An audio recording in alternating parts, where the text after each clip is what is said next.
it is a desperate gamble. If the king refuses, then we will be trapped in D's domain, with no possibility of escape. Nor have I told them that Gilgamesh is quite insane, and that the last time we met, he thought I was trying to kill him. From the daybook of Nicholas Flamel, alchemist. Writ this day, Monday, 4th June, in London, the city of my enemies. Monday, 4th June. Chapter 1. I think I see them. The young man in the green parka, standing directly beneath the huge circular clock in St. Pancras Station, took the phone away from his ear and checked a blurred JPEG on the rectangular screen. The English magician had sent the image a couple of hours ago, date-stamped June 4, 11:59:00. Its colors washed and faded. The grainy picture looked like it had been taken by an overhead security camera. It showed an older man with short gray hair, accompanied by two fair teens, climbing onto a train. Rising up on his toes, the young man scanned the station for the trio he'd briefly glimpsed. For a moment, he thought he'd lost them in the milling crowd, but even if he had, they wouldn't get far. One of his sisters was downstairs, and another was on the street outside, watching the entrance. Now, where had the old man and the teenagers gone? Narrow, pinched nostrils flared as he sorted through the countless scents in the station.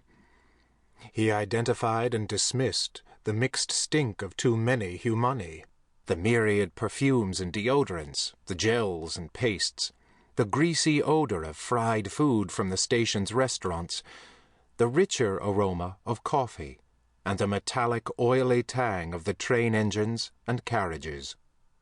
Nostrils opened unnaturally wide as he closed his eyes and tilted his head back. The odors he was seeking were older, wilder, unnatural. There. Mint. Just the merest suggestion. Orange, no more than the vaguest hint. Vanilla, little more than a trace. Hidden behind small rectangular sunglasses, his blue-black pupils dilated. He sniffed the air, tracing the gossamer threads of scent through the vast train station. He had them now. The older man from the image on his phone was striding down the station concourse directly toward him. He was wearing black jeans and a scuffed leather jacket, and carried a small overnight case in his left hand. And just as in the picture taken earlier, he was followed by two blonde teenagers, alike enough to be brother and sister. The boy was taller than the girl, and they both wore backpacks. The young man snapped a quick picture with his cell phone camera and sent it to Dr. John D. Although he had nothing but contempt for the English magician, there was no point in making an enemy of him.